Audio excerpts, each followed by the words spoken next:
Soybean रेसिपीटी घरे थरुटे निश्चय try करंतु। एटा खाइबा को बिल्कुल नॉनवेज फ्लेवर देता है, स्पेशल वेजिटेरियन मानक पे एटा पूरा नॉनवेज परि लगे। तो हाय गाइस, जय जगन्नाथ, वेलकम करछि मोर गोटे मिनी कुकिंग ब्लॉग को। जदि आपण मानकु वीडियोटी भल लगे तो लाइक शेयर और सब्सक्राइब करने। प्रथम गोटे तो कड़ाई बसई नीचे से किसी तेल ऐड कर नहीं। तेल भलसे गरम होला सोरिष बीजे को दे नहीं, सेटा भलसे फुटी गला से पियाज दे नहीं। पियाज भलसे भाजीला अदा रसुण पेस्ट को देके आपको भलसे भाजीदेवा गोल्डन ब्राउन होगा जे देखिए मसला को जिते भलसे कषिबे यार फ्लेवर भल आसता है। मैं टमाटो को देदेवी, टमाटो को देकी आपको भी भलसे भाजीदेवी। टमाटो देलापर मुझे हलदी गुंड, लंका गुंड और लुण को देदेवी। आपको देकी भलसे भाजीदेवे।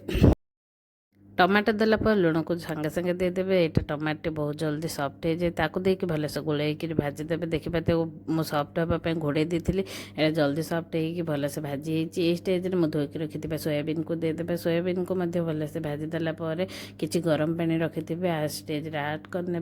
गरम पानी ही देवे, ठंडा पानी देवा द्वारा तरकारी बहुत फिका लगी था। गरम पानी दे आपको ढांकी के भलसे गोटे दी थर फुटा को छाड़देवे। यहाँ भलसे फुटीगला सिझे रखी आलू को देदेवे। आलू को देकी आपको भलसे फुटा को छाड़देवे। लास्ट गरम मसला को देकी आमर गरमा गरम सोयाबीन आलू तरकारी रेडी हो जाए। जदि आपण मानक मो वीडियो भल लगुच तो प्लीज़ मो चैनल टी सब्सक्राइब करने। रोचे जय जगन्नाथ।